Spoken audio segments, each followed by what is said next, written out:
గత ప్రభుత్వం అమ్మఒడి పేరుతోటి ఇంట్లో ఎంతమంది పిల్లలున్నా తల్లికి 15,000 రూపాయలు ప్రతి ఏటా అకౌంట్లలో జమ చేసిన విషయం అందరికీ తెలిసిందే. అయితే ఇప్పుడు దీనికి సంబంధించే ఏర్పడినటువంటి కూటమి ప్రభుత్వం తల్లికి వందనం పేరుతోటి ఇంట్లో ఎంతమంది పిల్లలుంటే అంతమందికి 15,000 రూపాయలు ఇస్తాము అని చెప్పి ఎన్నికలకు ముందు హామీ ఇవ్వటం జరిగింది.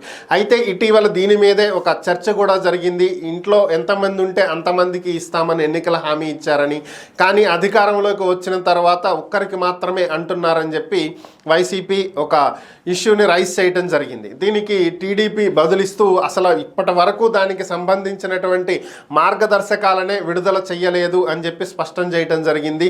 దీని గురించే ఒక ప్రశ్న లేవనెత్తగా విద్యాశాఖ మంత్రి నారా లోకేష్ మాట్లాడుతూ తల్లికి వందనం అనేది ఇంట్లో ఎంతమంది పిల్లలుంటే అంతమందికి 15,000 రూపాయల చొప్పున ఇస్తాము అని చెప్పి మేము ప్రకటించడం జరిగిందని, దానికి 100% కట్టుబడి ఉన్నామని, ఈ పథకం అమలుకు సంబంధించి మార్గదర్శకాలను రూపొందిస్తున్నామని, అర్హులు ఎవరైతే ఉంటారో వాళ్ళందరికీ ఖచ్చితంగా వాళ్ళు ప్రభుత్వ పాఠశాలల్లో చదువుతున్నా, ప్రైవేట్ పాఠశాలల్లో చదువుతున్నా, ఎక్కడ చదువుతున్నా సరే ఇంట్లో ఎంతమంది పిల్లలుంటే అంతమందికి 15,000 రూపాయల చొప్పున చెల్లిస్తాము అని చెప్పి ఆయన మరొకసారి స్పష్టం చేయటం జరిగింది.